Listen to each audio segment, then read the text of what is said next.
Imagine leaving work exhausted and your only thought was the comfort of your home. You entered a ride home and that ride turned into your final moment on earth. This is exactly what happened in Abuja. Not once but twice in the space of 3 days. And the most chilling part of this story is that this happened in Nigeria's capital city, the seat of power, the city meant to be the safest in Nigeria. Barely a week into 2026, Abuja was already mourning 2 women whose lives ended inside what appeared to be a normal public transport. Let's start with the first story. On January 3rd, 2026, Chinemerem Pascalina, a 28-year-old nurse, reported for duty at the Federal Medical Center in Abuja. Every day she worked in a place where lives are saved, where hope is restored. She was young, trained, and dedicated to help people survive their worst moments. Her afternoon shift on January 3rd ended like every other one. At around 8 p.m. Nigerian time, Chinemerem Pascalina left the hospital tired but was relieved that the day's work was over. Just like other workers in Abuja, she was believed to have boarded a public transport to go home. That was the last time anyone saw her alive. She never made it home. Her phone went silent, no calls, no messages. By the next day, January 4th, the sad news broke out.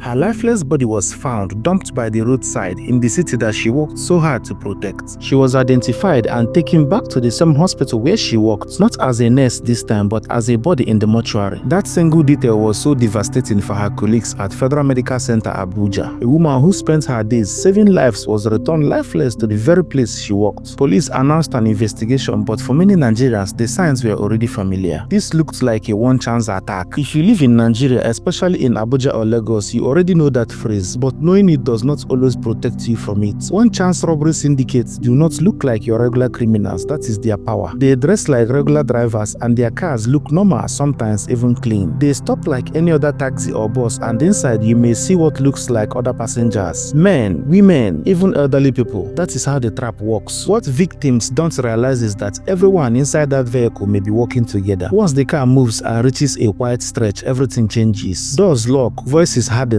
threats begin. Phones, bags, money, ATM cards, everything is taken. Some victims are beaten severely, some are pushed out while the car is still moving. Some never survive the injuries. With Chinemerem Pascalina's case, authorities have not publicly confirmed the exact cause of her death. Whether she was attacked inside the vehicle or thrown out from a moving vehicle still remains under investigation. But many believe the same story played out. She trusted a normal ride home and that trust cost her life. As Nigerians, we are still reacting to her death, something even more terrifying happened. Less than 24 hours later, another body was found. This time along Kubwa Expressway in Abuja. The woman lay face down by the roadside. Her clothes were tampered, showing signs of struggle, and her body was motionless. Early morning commuters were the first to notice her. They stopped and looked closer and found an identity card beside her motionless body. The information was shared online, hoping that someone would recognize her, and they did. She was identified as Chibu Princess Mediatrice, a 54-year-old Abuja-based lawyer. She was a former treasurer of the Nigerian Bar Association Abuja branch, a respected professional. Her handbag was later found some distance away from where her body lay. When one-chance operators finish taking whatever they want, they often discard items they consider useless: bags, documents, anything that cannot be sold. Many victims are pushed out of the vehicle after the robbery, sometimes while the vehicle is still moving. That distance between her body and her handbag strongly suggests the same pattern. 2 women, 2 different days, same city, same method within 3 days. This wasn't new, but the timing was so terrifying because this wasn't happening in some village. This was Abuja, the Federal Capital Territory, the heart of the Nigerian government, a city filled with security checkpoints and powerful institutions. Yet, ordinary women were taken, robbed, and discarded like they meant nothing. One-chance robbery gangs have operated in Abuja for years. They know the routes, they know the peak hours, they know when workers are tired and less alert. Early mornings, late evenings, after a very long shift, they study human behavior. For example, many women avoid entering vehicles filled with only men. Criminals know this, so they included women in their gang. Sometimes an elderly woman, sometimes a nursing mother, sometimes someone who looks completely harmless. That single presence lowers suspicion. Another tactic is pretending to pick up passengers along the way. One person enters after you, then another person enters too. It creates the illusion of a normal ride, but those new passengers may already be part of their plan. By the time something feels wrong, the vehicle is already moving fast and panic sets in. Most victims never expect danger from something as ordinary as transportation. That is why these crimes continue, because it seems women are most affected. scared. They rely more on public transport, they travel alone often, and they are deliberately targeted. Fear is growing because if this can happen to a nurse and a senior legal professional, it can happen to anyone. People keep asking the same question: how is this still happening, and why does it feel like nothing changes? The police say investigations are ongoing, but families are burying loved ones. And Abuja residents still board buses and taxis every day, hoping they make it home alive. This is not just about crime, it is about trust. Trust in the system, trust in safety, trust that leaving home for work does not mean you won't return. 2 women left home expecting a normal day. None of them returned home alive. And the most painful part, tomorrow thousands of Abuja residents will step into buses and taxis praying they get home safely. If this can happen in Abuja, it can happen anywhere, and that is what makes this story impossible to ignore. What do you think? Is the government doing enough to protect the lives of Abuja residents? Share your thoughts in the comments. If you found this story important, please like and share this video and subscribe to my YouTube channel for more true crime stories. Also, don't forget to turn on the notification bell so that you'll be the first to know when I drop a new video. Stay safe, and I will see you in the next episode.